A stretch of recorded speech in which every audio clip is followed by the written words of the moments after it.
for joining me today. Today we are going to create this gorgeous card using some cool background techniques that I'm going to show you. Our main set is this great Simply Sketched Hostess stamp set, which you can get if you are the club hostess, or if you place a large order over $150, you get this free. Or if you have a ghost party, a workshop, etc. Yeah, a very cool benefit. You can get other stuff free too, but this is such a beautiful set. We'll also be using Papillon Potpourri, which I finally learned how to say. Yay! And Gorgeous Grunge. All right, let's get started. From our Delicate Designs Textured Impressions, we want this beautiful lace bordered edge. And we're gonna put it through twice, and you want these beautiful scallops to be facing the outside of the card, almost to the top and bottom edges when you put it through. Big Shot Machine on tab 1. Sandwich your folder between 2 cutting pads. There's our first impression. Isn't that beautiful? Then just simply line it back up with the other edge and repeat. Such an amazing look. While the Big Shot is still out, I'm gonna go ahead and close that multi-purpose platform. We've got 1 cutting pad, some Very Vanilla. We're using our Apothecary Accents framelits. You could also do this on the magnetic platform if you were lucky enough to get one.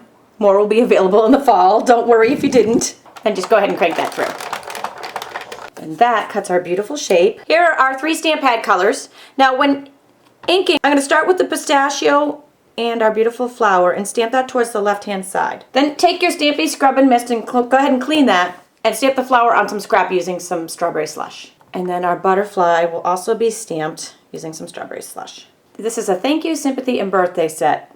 Very versatile. I'm going to use the Sympathy today. Then our Gorgeous Grunge splatter. Just kind of randomly stamping that around the edges. And I stamp it a couple of times without re-inking. Give it some dimension and depth. I'm going to take a Stampin' Sponge and the baked brown sugar and just sponge the edge. Next I'm going to take the Strawberry Slush ink pad and just squeeze the center when it's closed. Then when you open it, you have this little pool of ink and a blender pen. It's always good to have scrap paper handy, or in my case, a paper towel when you're working with your blender pen, just to make sure it's clean. And then just pick up a little bit of color and use that to color in your flowers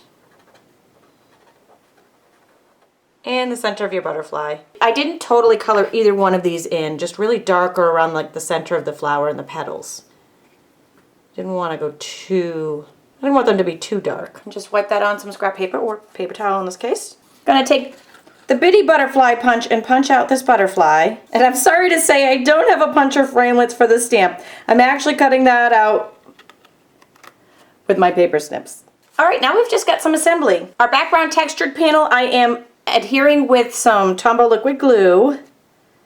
Could also use Snail on that, but I do prefer the liquid glue when it's textured. Our Strawberry Slush butterfly and flower elements that we just cut out will go right over the top of the image with Stampin' Dimensionals. And then our main panel will go on top of the card base with Stampin' Dimensionals as well. Really gives it a pop and pow. Look at that. Awesome, isn't it? It's such a wow. Really, really love this card and the stamp set. Very powerful, no matter what occasion you make it for. Be sure to visit my blog for tons more ideas, daily inspiration, samples, and hundreds more videos and giveaways. Thanks for joining me today.